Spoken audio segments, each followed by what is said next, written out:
मोदी सरकार के दूसरे कार्यकाल के पहले मंत्रिमंडल विस्तार में जहां जातीय समीकरणों को साधने की पूरी कोशिश की गई, तो वहीं उत्तर प्रदेश समेत कई राज्यों में होने वाले विधानसभा चुनावों की जरूरत के हिसाब से सामाजिक और क्षेत्रीय गणित पर भी पूरा ध्यान दिया गया। मोदी मंत्रिमंडल में उत्तर प्रदेश से शामिल 7 नए चेहरों में एक अगड़े के साथ 4 पिछड़े और पहली बार अनुसूचित जाति के 2 नए चेहरों को जगह देकर सामाजिक और क्षेत्रीय संतुलन बनाने की कोशिश की गई। इस समीकरण के जरिए कहीं न कहीं साल 2022 में होने वाले यूपी विधानसभा चुनाव में वोटर्स को साधने का एक प्रयास दिखाई दे रहा है।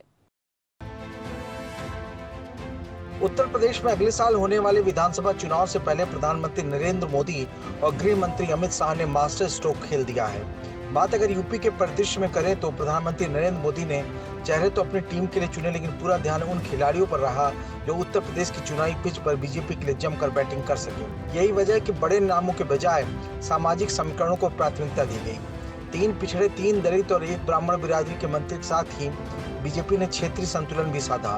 केंद्रीय मंत्रिमंडल में यूपी से 7 नए चेहरे शामिल किए गए हैं। यूपी में राज्यसभा सांसद हरदीप पुरी को शामिल कर तो इस विस्तार के पहले उत्तर प्रदेश से पीएम मोदी सहित कुल 10 चेहरे केंद्र में थे। इनमें राज्य मंत्री स्वतंत्र प्रभार संतोष गंगवार का इस्तीफा ले लिया गया। नई भागीदारी के बाद टीम मोदी में उनके अलावा यूपी में से 14 चेहरे हो गए हैं। लोकसभा की 20% से अधिक सीटें वाले उत्तर प्रदेश की केंद्रीय मंत्रिमंडल में हिस्सेदारी भी करीब 20% हो गई है। नए पुराने चेहरों को जोड़ लें तो पूर्वांचल से 5, अवध से 4, पश्चिमी यूपी से 3, बुंदेलखंड से 2 और रोहिलखंड से 1 चेहरा टीम मोदी का हिस्सा है। आंकड़े और पुराने नतीजों पर गौर करें तो यूपी के विधानसभा चुनाव के नतीजे जातीय और सामाजिक समीकरण से सत्य आए हैं। समण के साथ ही गैर यादव, ओबीसी और गैर जाटव दलितों को अपने कोर वोट बैंक में बदलने के अभियान में बीजेपी 2014 से ही लगी हुई है। उसे इसका काफी फायदा भी हुआ। इस मंत्रिमंडल विस्तार में से और मजबूती दी गई है। नए चेहरों में 2 कुर्मी बिरादरी से अनुप्रिया पटेल को पार्टी अपना दल है। इसका पूर्वांचल के कई जिलों में प्रभाव है।